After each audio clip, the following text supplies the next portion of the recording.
Welcome to the Encouragement Engineering Podcast. We help people to combat the negativity that inundates their daily lives with a positive perspective and positive action. Today's guest is Eleni Fuiaxis. Eleni is an actress, model, turned New York City Elementary School Teacher, author, and entrepreneur, and has just published her first children's book, Picky Patrick. Eleni is on a mission to reignite storytelling in schools and elevate the consciousness of our future generations. She has traveled across the country doing read-ins, read alouds to inspire and impact the lives of children from the urban playgrounds of New York to the tranquil prairies of Montana. Her picture book, Picky Patrick, which is a mouthful, promotes social emotional learning skills such as self-esteem, self-awareness, self-love, tolerance, kindness, inclusivity, and letting go of perfection and grounding yourself in gratitude. This uniquely entertaining, innovative, and interactive book includes questions for discussion so that children can organically connect with their parents, caregivers, and educators. This book is a first volume in the Kids We Love collection. So please welcome to the show, Eleni Fuiaxis. Eleni, thank you for being here today. Thank you for having me, Bob. I'm so excited. Well, let's tell the audience about you, because that's an interesting background, actress, model, and then school teacher. You really went from glamour to into the trenches, didn't you? That's a good way to put it, Bob. You have no idea. I was thrown into the fire. Actually, they say necessity is the mother invention, and it could not be more true. I was just like, not just some of your listeners, probably all of your listeners, we were all impacted globally by COVID. And overnight, my industry was annihilated.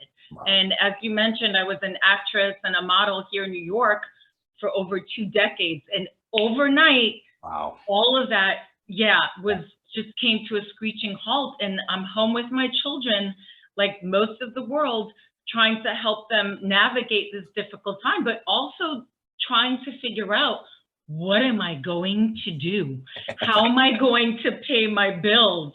Like, where is, what's the next step for me? I really have to say that in that moment, I knew that this was an opportunity to reassess and rediscover. And I think that that's really important to share with anybody that's listening, because some of us could say, oh shit, this is happening to me. And other people decide, you know what? I don't have the answers yet, but this is happening for me. And I think that that was something key. I think that when people ask me all the time, I'm like, that was really pivotal. Right. And that would be, I mean, we all get affected by it. So yeah, you saw a lot of parents all of a sudden become teachers. And it was hard because, I mean, these kids, we were watching my niece's daughter, and she would be on Zoom calls doing schoolwork and trying to figure out what they meant by it. And these are, young kids trying to do the same thing. And you're like, wait a second, I'm confused. If I'm confused, the kids are confused. So you've got a whole lot of different learning skills that went on in an immediate hurry. Absolutely. But you bring up some great points, because you're talking about, kindness and passion and self-realization, and you're teaching this. We talked about this just before we got on the recording here. You're teaching this to kids, but it applies to everybody. Tell us about that. Oh, I love that you said that, Bob, because you totally get it. So it really is, if you listen, I'm a mother of 2 children. They're teenagers now. And actually my boys, thank you for that. Thank you. I need that. Yes. But all your prayers and blessings. But the truth is, Bob, a lot of people don't know this. I did include it in the back of my book. My children inspired these stories. Yeah. I was a busy working mom, and I always loved reading to them, and I wanted to instill values in them. I was like, I'm not going to pick up any book. I'm not going to turn on any show. It has to provide value, because I'm like, you know what? I have traditional values that I want to instill in them. So I'm not just going to turn anything on. I wanted to have self-awareness about what was seeping into their young minds. So as a mother, and now 8 years later as an educator, I wanted my children's books to have value. So what I did was I was reading to my children, exhausted, falling asleep with one eye open. And then by default, I started storytelling. And as an actress, storytelling came very naturally to me. So what happened was my children would wake up and they would say, "Mommy, what happened in the story? What happened?" And I was like, "I don't remember. Are you kidding me? I was half asleep." And they were like, "Write it down, Mom. Write it down." And That's cool. sometimes, yeah, it is very cool. But you know what? You're busy, you're exhausted, and my kids would not let up. God bless them. They inspired this entire series. I ended up writing them down. And you know what? I think this is important to share too. I found a publisher. I had an illustrator. I lost it. I lost my illustrations. I lost my contract. My marriage fell apart. And you know what? I share this because I'm hoping it will inspire somebody else that's going through one of the, maybe one of the most difficult, challenging times of their life. Like sometimes you hear about a book, you hear about a show, you hear about a mission and a new career that someone has started, and you look on social media and you're like, oh my God, they're just doing it and it happened overnight. It's not true. It's so not true. So it took me 8 years. I seemingly had it all and seemingly lost it all. But I did take the time to listen to my intuition, to take the time, not only during the time that my marriage fell apart, but during COVID. Yeah. I took the time, there were people in my life that were saying, Eleni, they need teachers. Yeah. They need people who want to help the kids and you'd be perfect. So it's like, you know what? I want to give back to children, other kids. It wasn't, my kids, but I was like, I want to give back to my community. And I felt compelled to do that. And it's amazing how, we're doing something to help others, but then we get more out of it than we're even giving. I was like, wow, I signed up to help. And I was like, I'm getting more rewards out of this than I'm even giving these kids, because I was like, wow, this is so fulfilling. While I was teaching, I got certified in New York City. While I was teaching, my book made it out into the universe, got launched, published, and then I'm literally in the classrooms with my children's book. And I'm like, I got to share it with children, and children are like, Miss Fuiaxis, I love your story. And Miss Fuiaxis, it's teaching me all these incredible life lessons, and I understand people's feelings better now. And what I realized, Bob, is what you alluded to, is that there were teachers, principals, educators, school secretaries who were pulling me aside and saying, I have a story. I always wanted to write a book. How the hell did you do this? Yeah. And I was like, wow, this is empowering, because in the classroom as a teacher, I'm inspiring the students and teaching them self-awareness, how to let go of perfection, how to, really be grateful, because our kids have so many things. And sometimes they're like picky about their lunch, picky about something they're wearing, or they want a new toy, a new video game. And it's like, holy bejesus, like what else is always something else on the list that they want? And it's like, no, we need to stop. We need to be present. We need to focus on, what do we have? Yeah. Are we grateful for what we have so far? Like, forget about everything else. And that's really about being present. And that's really about teaching gratitude. And like you said, a lot of adults need to learn these lessons as well. Yeah, we see that so much today that it doesn't seem like that's a case. And we really do need to, emulate that idea, not only for the kids, but for each other, to be grateful for what we do have. It doesn't, I always say this to audiences I speak to, I've never seen a U-Haul behind a hearse. So all the stuff you come up with, you can't take it with you. It doesn't matter. Wow. But the kindness, how you make people feel is going to be what's remembered about you. And, that's going to be the important part, who you are as a person, not what you wear or what style of house you live in, but who you are as a person and how you treat others is so critical. You mentioned some key things in there. It's about, identifying passions. And I thought that was interesting. How do you help people to find their passion? Obviously you did it through all this, and I'm sure that some of the listeners are going, wow, holy crap. But, Give us some tips on how you focus more towards that, if you would. Of course, that's a great question. I truly believe that you're never going to find that passion. You can call it intuition, you could call it your purpose. There's different things that we call it, right? But I believe that if you are not stopping what you're doing and slowing down and disconnecting from all the chaos, because we all have chaos now more than ever, right? Yeah. Children, adults, doesn't matter what career or industry you're in, it's chaotic more than ever. So I believe the first thing you have to do is stop everything and disconnect and get quiet. So what does that mean? That means, to me, even when I was busy and working and doing, juggling with my kids and trying to do, bake sales and trying to chaperone school trips and their sports and like the madness, juggling two boys and all that they have going on, my kids kept saying, "Mommy, I love these stories. Mommy, write down the story." And I could have been like, you know what, that's enough. Like, I can't do this right now. I'm overwhelmed, cut it out, like that sort of thing. Like, enough is enough. But I was like, there's something to this.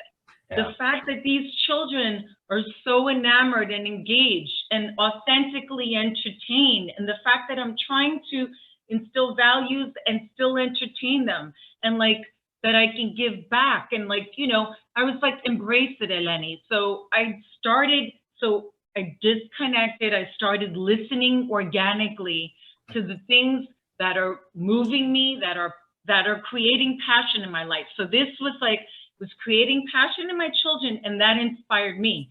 So I stopped, I paid attention, I listened. Then what I started doing was take another small step. Okay, I started meditating and reflecting, and I'll never forget this, Bob. I was listening to Deepak Chopra with Oprah Winfrey. They do a lot of different meditations together, and there was a meditation called it was a question, who am I? And that's a very profound question. And we could try to answer this question. We could spend a lifetime trying to answer it. What was coming back to me was like, okay, I'm married. Okay, I have kids. Okay, I'm an actress. I'm a model. And I was like, those are titles. That's not really my life's purpose. So I need to dig deeper. So I kept meditating and reflecting, going deeper, getting quieter. And like, after I listened to that meditation, I was getting ready for a casting. I'll never forget this. I was busy, running late, trying to, put on the hair and get camera ready and makeup and blah, blah, blah. And in the middle of that moment, there was a quiet voice saying to me, stop what you're doing, go to the computer, because there's a message here. You need to get this message out. And I was like, I don't have time for this. I'm going to miss my train. This is not a good time. I'm literally arguing with myself. It sounds so crazy. It was like having a good, the angel and the devil. And it was like the good, the good voice. And then the voice that's like your own worst enemy. And I was like, this is not a good time, like tomorrow, later. And then I literally came downstairs in my home. I got on my computer. This is a true story.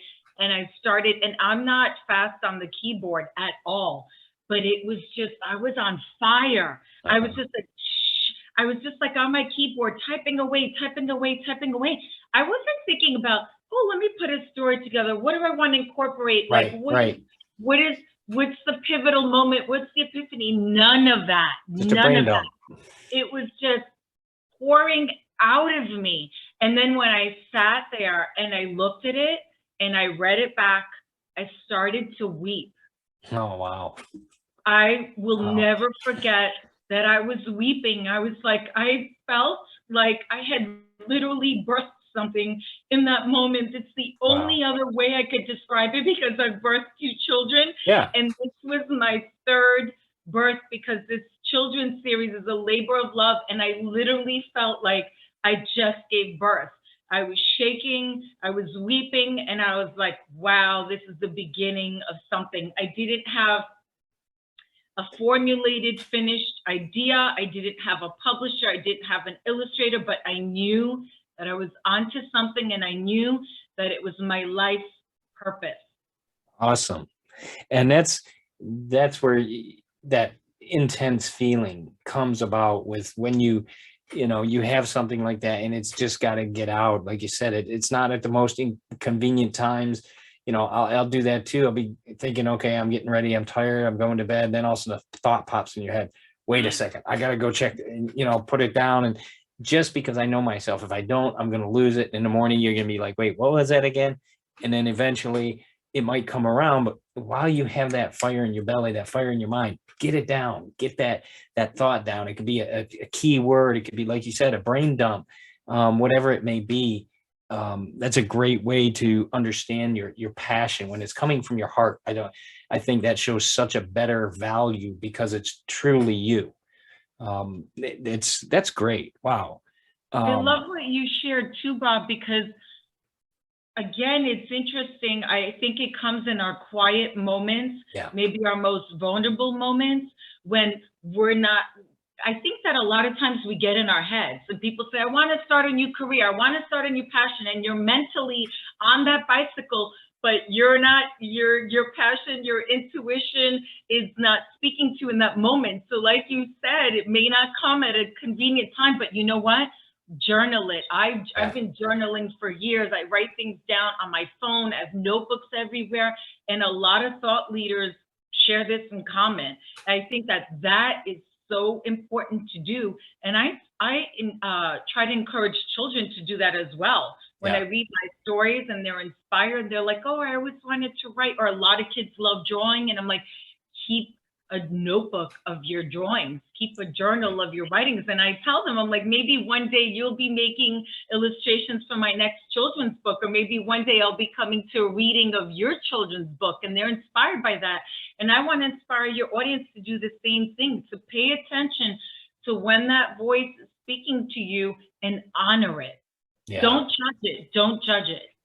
Yeah, that's key. Don't judge it, but honor it and jot it down the way it just comes out. And you can format it later.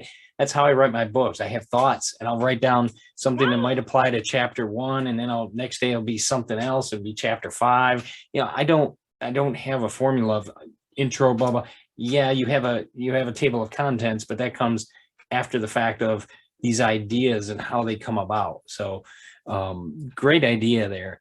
Now, one of the other things too, because obviously people are thinking about, oh, well, that's great, she can do that, and they have self-doubt. How do you help people to kick that to the curb, if you will, or overcome that? Because I find that interesting, that's one of your topics. You help people to get rid of that self-doubt.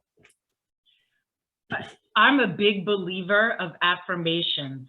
Okay. They are so powerful. It has become part of my routine and my regimen, not just in the morning, like multiple times throughout the day. And I think that it starts with your own belief, what you're telling yourself. And so many of us, including myself, have limiting beliefs. And I had so many, Bob, that they paralyzed me. I was literally telling myself, oh, I'm not smart enough. It's not the right time. I don't have enough money. My partner won't be supportive. My kids are too young. My kids are too old. There's a million things that we tell ourselves. And you can just as easily tell yourself, you know what? I'm smart enough. All I need is within. Yeah. The world is waiting on my vision. Right. So you can decide, are you going to paralyze yourself and look for excuses and really surround yourself with those limiting beliefs? Or are you going to start with positive talk and affirming? And honestly, I seemingly had an incredible childhood, wonderful parents, hardworking, gave me everything I needed as a child, right? But I did not receive, from my parents, especially my father, he was never breathed belief into me. I'm one of 6 kids, and I I was the dumb one. I was, my father tells me to this day, everything that I'm doing wrong. He's so overly critical. It does not matter how many times I've pivoted. It doesn't matter how seemingly successful I am. It doesn't matter if I'm able to like reinvent myself and take great, chances and risks. He does not honor any of that. He'll sit there and say, you know what? You should have never left that job. You know what? You're the dumbest one of the bunch. You know what? So I had to really work so hard to overcome that, because I'm a 52-year-old mother, middle-aged single mom, and I have to still work at, you know what? I'm smart enough. Yeah. Oh yeah. Everything I need is within me. I still have to work on that. Isn't it incredible? And that's part of the reason I not only wrote the book, but incorporated the discussions at the end of the book, because my books are about social emotional learning, and that incorporates giving children self-love, teaching them self-esteem. You cannot walk into a classroom and say, okay, we're going to learn about self-esteem and self-awareness today. They're going to be like so checked out. Yeah. You need to do it through stories, characters that they relate to, that resonate with them.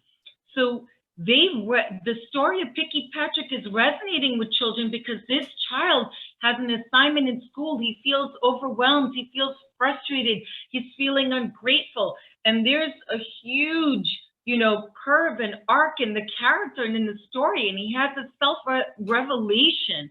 And I think that speaks to children and parents. And we're trying to have our own revelations, our own epiphanies, and say, okay, how am I going to overcome my limiting beliefs? And that starts with self-love, self-esteem. And that's why I go back to affirmations time and time again, undoing the negative talk. Sometimes that negative talk is coming from a parent, a spouse. It could be coming from colleagues. It could be, embedded in you from childbirth, and you're not even aware of it. Right. And our society throws so much of that at us as well. We've got to learn to wash that off. And that's why I always appreciate that quote from Zig Ziglar. It's like, he goes, affirmations and motivation. He goes, you need to do it daily. It's highly recommended that we do it daily, because it's just like, you take a shower daily, or you put deodorant on daily because you want to get that stink off you. Do the same thing with your motivation, your positive affirmations. It's got to be that negativity that our world will throw at you needs to be washed off. And that's a great way to get the kids to understand to do that while they're young. And then as they grow through life, because stuff is going to happen. That's a reality of life. Right. We got to be able to bounce back from it. We got to be able to continue to do what we want and share our greatness with the world. And you're a great example doing that. So congratulations with that. So thank you great so job. much. Thank you. I love what you said, Bob, and incorporating the showering and getting rid of the stink. Actually, if you take habits, for all your listeners, take habits that you have already that are part of your regimen and stack onto those habits. Yeah. So if you're showering, if you're brushing your teeth, if you're a woman and you're blowing out your hair, as you're getting ready for work, write down right now 3 affirmations that will serve you well, and build them and stack them onto your other routines. Yeah. And then incorporate them daily, and you will see how powerful those can truly be. And stacking and just making it part of your regimen is something I highly recommend. And I love, there's so many great quotes, but I always say to people, and this is actually from Johann Wolfgang von Goethe. I don't even know if I'm pronouncing it correctly. You are. Yeah, I think that is. I don't even know, but he says, whatever you can do or dream you can, begin it, because boldness has a genius, a power, and a magic in it. And that's what I want to encourage everybody out there to do. It's like, be bold. Don't take massive action. You don't need to take massive action. I think that for me, I love Tony Robbins. My gosh, he's such an incredible thought leader and, mentor. But for me, that personally felt overwhelming. I'm not Tony Robbins. I don't even, anything massive is scary to me and overwhelming. That's why my recommendation is take small steps. Yeah.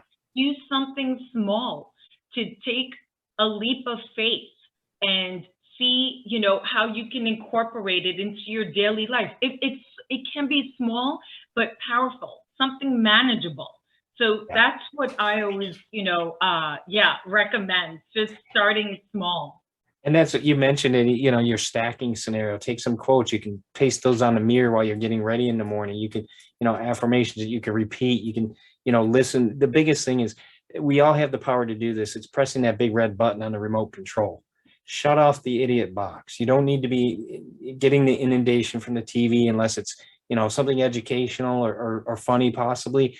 But listen to some positive podcasts. I know a couple while you're driving down the road, or, positive books. I'm always listening to audiobooks while I drive.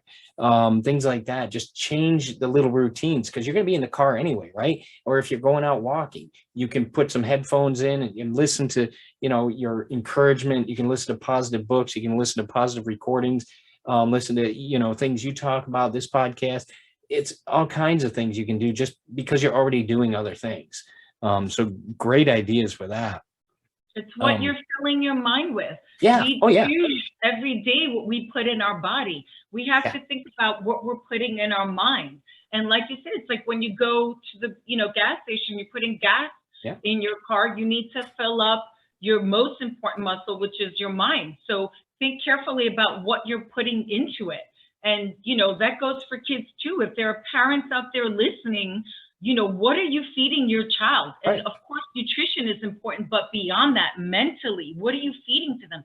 How are you speaking to them? The language you're using with them? What values are you instilling in them? Because I'm a mom, I'm an educator, and, that was so important to me. Like I said, I didn't have it growing up. Right. So it is so paramount to me. And I'm like, it's so important when I'm in a classroom that I'm feeding their minds, that my children, they're teenagers now. Of course, they're too old for my book, which is kind of ironic because they inspired the story. But, but I'm always looking to feed their mind and to speak positivity into their mind, because that's something powerful that will serve them well throughout their lifetime. I keep thinking to myself, Bob, oh my gosh, if I only knew now what if I only knew then what I know now. And that's what motivates me as a mother and a teacher. I want to just, fuel them up with the most positivity and all the lessons and have them walk away inspired. And it's incredible, because after I read, my story, Picky Patrick, to them, I have literally first graders say to me, wow, I understand life better now. I understand people's feelings better now. And I'm like, wow, this is awesome. I'm That's like, great. this is everything. And adults, sometimes have a hard time understanding people's feelings and having self-awareness. So I'm motivated to do it with, children, because the earlier they start, the better. It's going to help them so much in life. So, continue that journey, because it is such a great help for our future, like you said, our future leaders of our society. They need this, and it's important that they have it, and you're offering that. So that's a great thing you're doing for our world. Well, Eleni, tell us where people can get a hold of you and where they can get the book, et cetera, like that. We want to make sure they can, get a hold of this, because you got some great information here. Oh, thank you so much. So they can go to www.thekidswelove.com and elenifuiaxis.com, which is just my name. So that's my personal website.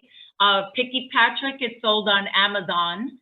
And my publisher is Mascot Books. They can find it on mascotbooks.com. And there are other books coming out, but that's the first book in the series. But it's a major labor of love for sure. So they can follow me on Instagram and DM me. I'm always happy. I always love connecting, with my audience and with my followers, and just inspiring people, whether it's moms and children, and just reaching out to them and connecting with them. Great. Well, that's going to be great because, and we'll put all this in the show notes because for those listening, I know you may have heard the last name. I'll spell it. I'll have it on on the website for you, so you can look it up, right? Because they're probably going, what? But yeah, we'll have all that in the show notes for people to make sure they can get a hold of you and check out her information. It's really, I really appreciate what you're doing because I know speaking to young people, it's a passion. I love it because you watch those eyes light up, and when you get same thing when you read them a story and they get it, you watch that light come on, and it's a great feeling. So thank you for encouraging our future society. Thank you for encouraging others with what you do, and thank you for being a guest on the Encouragement Engineering podcast today. I really appreciate your time. God bless you, Bob. I love what you're doing. Thank you so much for having me. Well, thank you. I appreciate it. You have a great day. You too.